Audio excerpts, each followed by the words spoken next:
Hello दोस्तों, ONGC के quarter to के रिजल्ट्स आ चुके हैं। हम लोग बिजनेस को डिटेल में एनालिसिस इस वीडियो में करेंगे। चैट जीपीटी एनालिसिस जो क्रेडिट रेटिंग रिपोर्ट आई है उसका करेंगे और डिविडेंड के बारे में बात करेंगे क्योंकि ओएनजीसी ने यहां पर डिविडेंड भी डिक्लेयर किया है।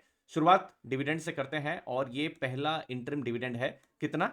₹5.75 का इंटरिम डिविडेंड है और इंपॉर्टेंट डेट है दोस्तों, नवंबर 21। ये एक्स डिविडेंड डेट है, मतलब एक्स डिविडेंड डेट से पहले जिनके पास भी ओएनजीसी का शेयर है वो इस डिविडेंड के लिए एलिजिबल है। और जो एलिजिबल इन्वेस्टर्स हैं उनको पेमेंट कब हो जाएगा? जो डिविडेंड है उसका दिसंबर 10 या उससे पहले ये पेमेंट हो जाएगा। तो ये कुछ इंपॉर्टेंट चीजें। अब डिविडेंड पर एनालिसिस में एक स्टेप और आगे जाते हैं और ये जानने की कोशिश करते हैं कि कैसा डिविडेंड हिस्ट्री रहा है।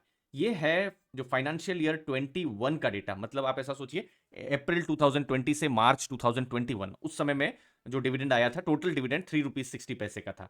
फिर फाइनेंशियल ईयर 22 बहुत सारे डिविडेंड आए थे, ₹10 का डिविडेंड था। और जो लास्ट फाइनेंशियल ईयर जो कि अभी मार्च 2023 इसी साल में जो मार्च में जो फाइनेंशियल ईयर खत्म हुआ, कितना टोटल डिविडेंड आया? ₹11.25 का। तो हम देख रहे हैं कि ईयर ऑन ईयर ये डिविडेंड बढ़ रहा है।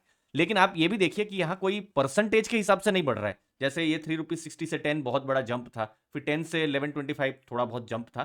तो ये समझना होगा यहाँ पर कि ये जो डिविडेंड है यहां पर ओएनजीसी के केस में वोलाटाइल हो सकते हैं। अच्छी डिविडेंड यील्ड है, उसमें कोई दो राय नहीं है। ₹11.25 एक अच्छा डिविडेंड कहा जाएगा अगर यील्ड के हिसाब से अगर हम कैलकुलेट करेंगे तो। लेकिन ये वोलाटाइल भी रहेगा। अभी फिलहाल ₹5.75 का डिविडेंड। अभी मैं वोलाटाइल क्यों बोल रहा हूं, उसके लिए बिजनेस को समझना जरूरी है। तो हम लोग यहाँ पर अभी बिजनेस को हम लोग डिटेल में एनालिसिस करेंगे। लेकिन उससे पहले दोस्तों एक इंपॉर्टेंट चीज, आप हमारा जो टेलीग्राम लर्निंग ग्रुप है उसको ज्वाइन कर सकते हैं। डिस्क्रिप्शन में मैंने लिंक को दिया है। Already latest mutual fund portfolio share करना मैंने शुरू कर दिया है और साथ साथ में पैसिव इनकम, पर्सनल फाइनेंस और बिजनेस एनालिसिस जो हमारा हमेशा फोकस रहता है, वैसे कंटेंट यहाँ पर आते रहते हैं। 3600 से ज्यादा की कम्युनिटी है, मुझे उम्मीद है आपको वैल्यू जरूर मिलेगी। अब ओएनजीसी क्या है? ये एक पीएसयू कंपनी है और भारत सरकार के लिए एक बहुत ही इंपॉर्टेंट यहाँ पर पीएसयू है। ऑयल एंड गैस प्रोड्यूसर है और ऑयल और गैस का जो यूज है हमको ऑलमोस्ट हमारी लाइफ के साथ ऑलमोस्ट रोज जुड़ा हुआ है। तो डोमेस्टिक नेचुरल गैस और ऑयल प्रोड्यूस करता है ओएनजीसी। फाइनेंशियल ईयर 23 में बहुत ज्यादा उनको प्रॉफिट हुआ था। अब देखिए होता क्या है, जब क्रूड के प्राइस बहुत बढ़ जाते हैं इंटरनेशनल भाव में और गैस के भी प्राइस बढ़ जाते हैं, और ये क्या करते हैं कि ऑयल को खोजते हैं, एक्सप्लोरेशन करते हैं, इनको अपस्ट्रीम कंपनीज कहा जाता है। तो उससे क्या हुआ था कि उनके प्रॉफिट्स बढ़ गए थे और इतने ज्यादा प्रॉफिट बढ़ गए थे कि गवर्नमेंट ने फिर विंडफॉल टैक्स लगा दिया। विंडफॉल टैक्स मतलब क्या कि एक लेवल तक आप प्रॉफिट करिए, लेकिन अगर आप सुपर नॉर्मल प्रॉफिट कर रहे हैं तो हमको कुछ टैक्स दे दीजिए, ऐसा कुछ हुआ था। तो इसीलिए ये क्रूड ऑयल का जो बिजनेस है बहुत वोलाटाइल होता है। जियोपॉलिटिकल इश्यूज आते रहते हैं, फिर ओपेक की कोई मीटिंग आ गई तो उससे कुछ इंपैक्ट पड़ जाता है। बट ओवरऑल आप ऐसा मान के चलिए कि अगर क्रूड के प्राइस अगर ज्यादा हो तो ओएनजीसी के लिए थोड़ा अच्छा हो जाता है। और फिर गवर्नमेंट की पॉलिसी है, तो ये सब चीजों पर ये जो बिजनेस है बहुत डिपेंड करता है। अभी जो परफॉर्मेंस हुआ है उनका, आप देख सकते हैं रेवेन्यू जो है 8% कम हुआ है क्वार्टर टू में। ठीक है, और प्रॉफिट आप देखिए 10,216 करोड़ है। अब ये भी लास्ट ईयर के क्वार्टर टू के कंपैरिजन में कम हुआ है। लास्ट ईयर भी देखिए पूरा जो 6 महीना का प्रॉफिट था 28,000 करोड़ के आसपास में, इस बार 20,000 करोड़ के आसपास में 28% यहाँ पर गिरा है। अब यही इंपॉर्टेंट है कि तेल के प्राइस अगर बहुत ज्यादा हो तो सुपर नॉर्मल प्रॉफिट होता है। जैसे लास्ट ईयर आपको याद होगा कि 100-120 डॉलर तक ऑयल का प्राइस चला गया था, यही मई जून जुलाई उस समय 2022 की मैं बात कर रहा हूँ, लास्ट ईयर की। तो बहुत अच्छा उनको रियलाइजेशन भी हो रहा था। इस बार रियलाइजेशन थोड़ा कम हुआ है, $84.84 का पर बैरल का हुआ है। लास्ट ईयर अगर आप देखेंगे जो गैस के जो प्राइस थे 6.1 MMBTU थे, इस बार 6.5 MMBTU, इस बार इनफैक्ट थोड़ा ज्यादा भी होना चाहिए। लेकिन अभी श्री किरीट पारेख जो रिपोर्ट आई है उससे क्या हो गया कि अभी एक सीलिंग आ गई है, तो 6.5 से ज्यादा वो कमा नहीं सकते हैं। ठीक है, तो इंपॉर्टेंट चीज है कि ऑयल के प्राइस में लास्ट ईयर उनको बहुत अच्छा रियलाइजेशन हो रहा था और उसकी वजह से प्रॉफिट बढ़े थे। ठीक है, लेकिन अगर ओएनजीसी में कुछ मैं कहूंगा चिंता करने की बात है, क्योंकि हर क्वार्टर में हम देख रहे हैं और वो रिवर्स नहीं हो रहा है, वो क्या है? प्रोडक्शन। ये जो ऑयल प्रोडक्शन है ये उनका अगर आप एमएमटी के हिसाब से देखेंगे तो 5.36 एमएमटी था, इस बार 5.24 एमएमटी है, मतलब 2% ये डिक्रीज हुआ है। हाफ ईयरली आप देखेंगे 2.7% डिक्रीज हुआ है। गैस में आप देखेंगे हाफ ईयरली यहां पर डिक्रीज हुआ है, क्वार्टरली थोड़ा सा गैस का जो प्रोडक्शन है थोड़ा इंक्रीज हुआ है। अब ये जब ओएनजीसी की बात कर रहे हैं तो ये एक की मॉनिटरेबल या की इंपॉर्टेंट चीज देखने की रहेगी कि एक इंपॉर्टेंट कंपनी है, भारत के लिए बिल्कुल स्ट्रेटेजिक कंपनी है, लेकिन उनका प्रोडक्शन बढ़ नहीं रहा है, लेकिन प्रॉफिट बढ़ जा रहा है। प्रॉफिट इसलिए हो रहा है क्योंकि उनको अच्छे तेल के भाव मिल जा रहे हैं। ठीक है, इसलिए प्रॉफिट बढ़ जा रहा है। अभी तेल जैसे लास्ट ईयर 100-120 डॉलर पर बैरल था तो उनको प्रॉफिट अच्छा हो जा रहा था। ठीक है, तो वो चैलेंजेस है। तो इंपॉर्टेंट इशू यहां पर क्या है कि प्रोडक्शन वॉल्यूम उनका कम हो रहा है और जो मैच्योर फील्ड्स हैं, उनकी बहुत सारी ऑयल फील्ड्स हैं, तो मैच्योर फील्ड्स में भी अभी डिक्लाइन हो रहा है, मतलब तेल एक लेवल से ज़्यादा वो बाहर कर नहीं पा रहे हैं।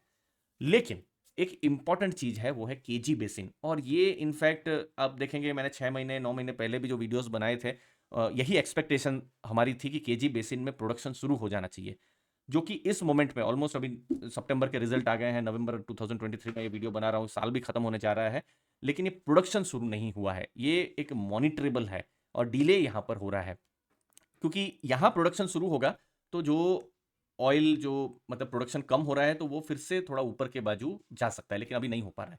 ठीक है, अब ओएनजीसी का जो परफॉर्मेंस है किस पर डिपेंड करता है बहुत हद तक, एक तो उनके खुद के प्रोडक्शन बढ़े उस पर तो है ही, और बाकी गवर्नमेंट पॉलिसी पर, जैसे विंडफॉल टैक्स आ गया उस पर डिपेंड करेगा, और क्रूड के प्राइस किस तरीके से बढ़ रहे हैं कम हो रहे हैं उस पर डिपेंड करेगा। तो लेटेस्ट, अभी बिल्कुल लेटेस्ट देखिए, ये नवंबर 9 बहुत लेटेस्ट है, यहाँ पर उनका क्रेडिट रेटिंग आया है। उनका जो क्रेडिट रेटिंग है ट्रिपल ए का रेटिंग है, और इनफैक्ट यहाँ पर आप देखिए ये जो है ये इंटरनेशनल रेटिंग है, ग्लोबल रेटिंग है ट्रिपल बी माइनस, ये इंडिया की रेटिंग है, मतलब इससे अच्छी रेटिंग हो नहीं सकती है, तो रेटिंग में चिंता नहीं है।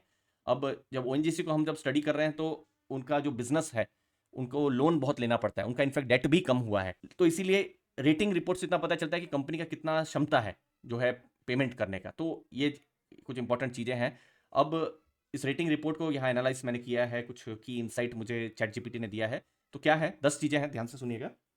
पहला कि गवर्नमेंट का स्टेक 58.89% है, इंपॉर्टेंट है। सब्सिडियरीज इनकी एमआरपीएल और ओएनजीसी विदेश है। फिर रिजर्व एंड प्रोडक्शन उनका है, लेकिन जैसे मैंने कहा यहाँ पर उन्होंने भी कहा है कि डिक्लाइन यहाँ पर हो रहा है। फिर गवर्नमेंट रेवेन्यू में उनका बहुत बड़ा कंट्रीब्यूशन है, लगभग 48% गवर्नमेंट रेवेन्यू में कंट्रीब्यूशन है। क्रेडिट मैट्रिक्स मजबूत है, जो कि हम अभी डिस्कस कर रहे थे कि उनका जो नेट लेवरेज जो है कम हुआ है financial year 23, last year profit अच्छा हुआ था तो उनका जो डेट है थोड़ा कम हुआ था। ग्रॉस डेट अगर आप देखेंगे थोड़ा इंक्रीज हुआ है, लेकिन नेट डेट जो है थोड़ा नेगेटिव यहाँ पर हुआ है। लिक्विडिटी के हिसाब से अगर आप देखेंगे तो लिक्विडिटी उनकी मजबूत है। ठीक है, ऑपरेटिंग कैश फ्लो बहुत मजबूत है, 91,970 करोड़ का कैश जनरेट किया था, अच्छा जनरेट किया था उन्होंने। कैपेक्स का प्लान है 30,000 करोड़ का वो खर्चा करेंगे, क्योंकि जो हमने एक्सप्लोरेशन की बात की, क्योंकि अभी प्रोडक्शन कम हो रहा है, कहीं तो एक्सप्लोर करना होगा भारत या भारत के बाहर, तो वो कैपिटल एक्सपेंडिचर के प्लान भी है। कुछ रिस्क है तो कुछ कॉन्टिजेंट लाइबिलिटीज उनके ऊपर है, जो कि बहुत बड़ी, कोई भी अनरिजॉल्व चीज़ें हैं, कल अचानक से कुछ आ सकता है, तो ये कुछ रिस्क है। दो पॉजिटिव दो नेगेटिव चीज़ें ओएनजीसी के बिजनेस को लेकर, पहला गवर्नमेंट ऑफ इंडिया का सपोर्ट है, ये एक पॉजिटिव है। दूसरा, कैश फ्लो उनका मजबूत है, लिक्विडिटी उनके पास मजबूत है, और वो ट्रिपल ए की रेटिंग से उतना पता भी चल रहा है। अब नेगेटिव क्या है, पहला कि डिक्लाइनिंग प्रोडक्शन है। अब यहाँ पर ही जो केजी बेसिन है वो एक इंपॉर्टेंट चीज़ रहने वाली है। ये इवेंट एक्चुअली में ये इस टाइम तक हो जाना चाहिए था, लेकिन कोई भी कारण रहे हो अभी तक वो प्रोडक्शन शुरू नहीं हुआ है। और जो दूसरा नेगेटिव है कि लाइबिलिटीज़, जो कॉन्टिजेंट लाइबिलिटीज़ है, कि बहुत सारे अनसॉल्व इश्यूज हैं, कल अचानक से कुछ आ गया बाहर तो क्या होगा कि थोड़ा नेगेटिव यहाँ पर हो सकता है, तो वो कुछ जो है रिस्क या नेगेटिव बिजनेस को लेकर है ओएनजीसी के। तो अभी फिलहाल एक स्ट्रॉन्ग बिजनेस है, स्ट्रॉन्ग नतीजे भी आए हैं, लेकिन यहाँ पर वोलेटिलिटी बिजनेस में रहेगी, उसको भी ध्यान में रखना है। बाकी डिविडेंड डिविडेंड यील्ड मजबूत है जब हम ओएनजीसी की बात कर रहे हैं। हमने यहाँ पर बैलेंस्ड एनालिसिस की है बिजनेस की, जहाँ पर पॉजिटिव नेगेटिव सबको डिस्कस किया है। मुझे उम्मीद है आपको वैल्यू मिली होगी। सब्सक्राइब करके रखिएगा जरूर। अर्ली फाइनेंशियल आज़ादी। थैंक यू दोस्तों।